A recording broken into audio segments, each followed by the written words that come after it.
Haye versus Harrison, the former friends who are now bitter rivals, both here in the studio ahead of their big fight. Now, we come to two guys who used to be friends, good friends, but now they really do not like each other at all. In fact, next weekend, they will step into a boxing ring in a bid to knock their opponent out cold. The prize is the heavyweight boxing title of the world, and perhaps more importantly to them, the final word on their very personal feud.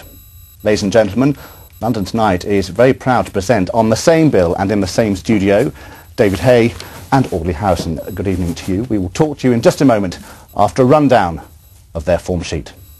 David Haye, also known as the Haymaker, was born in Bermondsey. He's 30 years old and he's the WBA heavyweight champion.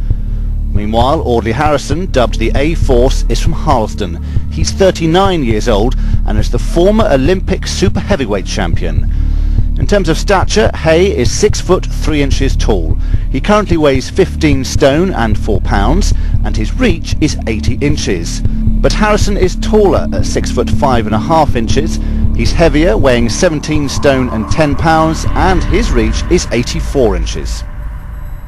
All very impressive stuff. We're going to start with you, Audley. Good evening to you. Good evening. Now, if we're honest here, you are rated as the underdog in this fight.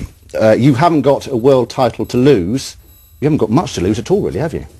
No, you know what? There's no pressure on me at all. I went to the Olympics, and most people didn't have me tipping me to win it. And I kept on banging on about I'm going to win the gold medal. And I went there, no pressure. I went and won the gold. And I'm in the same scenario again. I'm fighting David Haye. Most people think he's the favourite. David Haye has come out with these big statements, public execution. By the time I land my left hand, he could be in the after party. I've told David he's going to be in the fight of his life.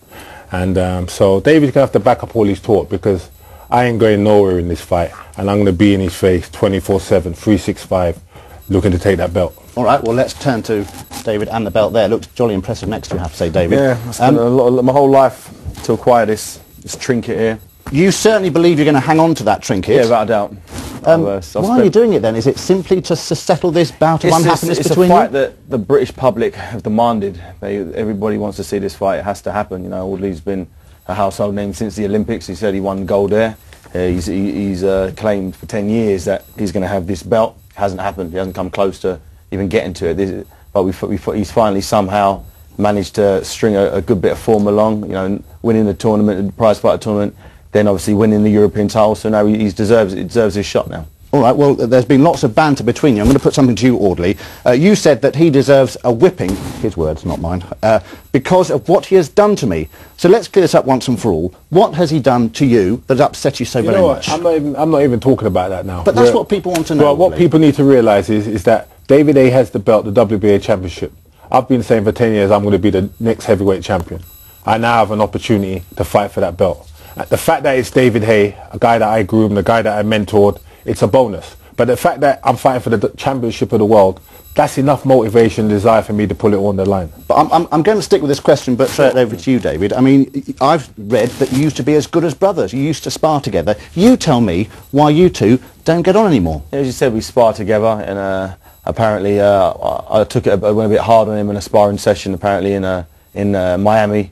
A few years back, and sort of since then we've sort of gone our separate ways. He lives in the States, I live over here, and you know, I've read certain things he said in the press time and time again, and you know, the best way to settle things is having a fight. When you get two people, you know, they got their own opinions. I know I'm right, he thinks he's right, so what better way is there to get in the ring and prove it, you know, in front of the world, you know, 22,000 people at the MEN Arena, live on the Sky box office. Let's settle it once and for all. Okay, well, he has said that you were at the top of your game, as you say, 10 years ago. You just won the Olympics. But then ego got the better of you. Right, 100%. Do you think that his ego is getting in the way of him? No doubt in my mind. No, the thing about David Haye, he hasn't contemplated losing, right? And he's going to go in a very dark place when I knock him out on the 13th and take away his belt. I know I'm going to be in a hard fight. It's going to be a tough fight, but I guarantee you I'm knocking David Haye out November the 13th, no doubt in my mind. What if you don't? Would that be the end of your boxing career? Listen, there's no if, buts or maybe. 12-round fight. David is not going to break my heart, my soul, my spirit. and I'm knocking you out in this fight. No doubt in my mind, 100%. All right, knockout in which round? Let's have a No, I'm not prediction. picking around. This is about victory. It's about getting that belt. It's going to be a tough fight. I might have to go down. I might have to get cut. But I'm telling you now, David Haye, you will not break my heart or my spirit in this fight, and I'm going to break yours, and I'm knocking you out. No doubt. I think that's what you call fighting talk. We're going to end the predictions. I'm really hoping that he's telling the truth. I really hope he brings what he's saying he No can doubt do. in my mind. I'm hoping that No you doubt. train So it's hard. gonna I'm be a hoping that fight. you're healthy. Training's over hope now. You've got no excuses. No I hope excuses. You taper down nice and strong. You're nice and fast, and your time is great. Because I'm going to do something that's never been done to you before. You've never been in the ring running anyone near remotely as fast as me. David, I've sparred many rounds with you. Guys, One time you got the better of me. I've sparred many rounds with you. Guys, Many I'm rounds. never You've never had heard to me. bring two great big boxes, but I'm going to have to call We've it sparred quits many here. rounds. And you know what happened in them rounds. Let us just simply say, may the best man win. Perhaps the winner will come Thank you back very and much. talk to us. Thank you both I'll for see you joining soon. us. From Fireworks in the Ring to the real thing now. It is Bonfire Night of